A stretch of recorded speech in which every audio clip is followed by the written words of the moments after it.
Hello, friends. This is Dave Hurwitz, executive editor at ClassicsToday.com, here with the greatest recordings ever. And today we're talking about Beethoven's Emperor Concerto. Yeah, the Emperor Concerto. And my choice is going to be a very standard choice. I can tell you straight away, it's Fleisher and Szell.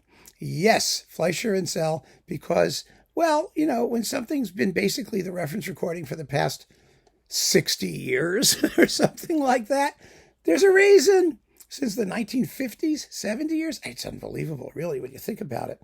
But it is an absolutely exceptional performance of a work that has been recorded so many times by now that it's almost impossible to find. There are many fine, wonderful performances of it, don't get me wrong. But the really outstanding ones, you can get lost in the shuffle so easily. And so I'm starting at ground zero, basically, with first causes, and choosing a performance that has been pretty universally acclaimed since it was initially recorded. The Emperor Concerto, it's Beethoven's last concerto and his last piano concerto anyway, and it's the one that everybody considers to be his greatest. And I was of that opinion for many, many years. Now I like the fourth much better. I really do. The fifth is grand. It's a very grand piece. It's a military concerto. That means it has trumpets and drums. And, the first movement is in march tempo. Da ba da dum bum ba da dum bum ba dum ba da dum bum ba da da bum ba dum dum. That's a march, right? And it's extremely noble, but emotionally speaking, it's not Beethoven's most profound piece. Of course, it doesn't have to be. The slow movement has an inward rapt, R-A-P-T, not W-R-A-P-P-E-D, rapt quality, which is quite lovely. The finale has lots of schwung. It's lively and bouncy and wonderful. But the whole work itself kind of strikes me, having heard now 500,000 recordings of it, as emotionally a little bit cool. And I wouldn't say superficial.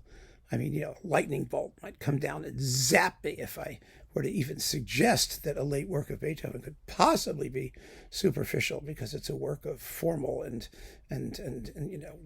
formal genius naturally and all that stuff. But for some reason, having heard it and heard it and heard it over and over and over and over, I find personally, and this is just my personal opinion, that it doesn't have the depth that sustains that kind of repetition. Now, that's not really fair, is it?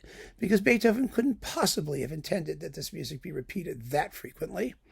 He really couldn't. But I wonder how much there is in the piece. And so I wanted to go back to a recording that really kind of says it all, that treats it as the major masterpiece that it is, and that takes it with a certain gravity and seriousness that imbues it with, I think, an extra measure of not exactly solemnity, perhaps, but purpose. Maybe that's the word. When you're working with George Szell, first of all, that the accompaniment is going to be absolutely ideally perfect. It's, the ne plus ultra of modern instrument Beethoven accompanying. And Fleischer was at the absolute peak of his considerable talents. He was a brilliant pianist, very similar to Szell in his approach. He was an intellectual pianist. He wasn't, one of those, panting and heaving virtuoso types. And Szell was very particular about the soloists he would work with, and how he worked with them.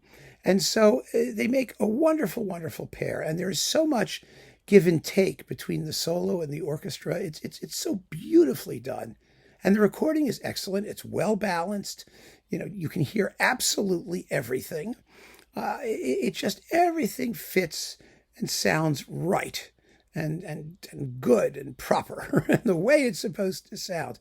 Now, like I said, since then, there have been, dozens of really first-class Emperor concertos. And I'm very tempted to, go with a more modern recording like Zinman and Bronfman, for example, which is just exceptional and takes advantage of some of the strictures of the period instrument movement to give the piece a little bit higher voltage in the first movement, a little bit more juice and leanness and accent to the orchestral part. But at the end of the day, I think that it really is worth it to listen to a version that combines supreme playing from both the soloist and the orchestra with a real respect for an understanding of Beethoven's idiom and what he seems to be trying to accomplish in this extremely noble and vivid piece of writing. So, I just wanted to hear the piece as if I'd never heard it before, as if it were something new. And ironically, the performance that I really think captured that quality very well was this one. Even though it's not terribly new, you come away from it thinking that they're really, really experiencing it as something fresh and very special. So keep on listening, friends. Thanks so much for joining me. Take care.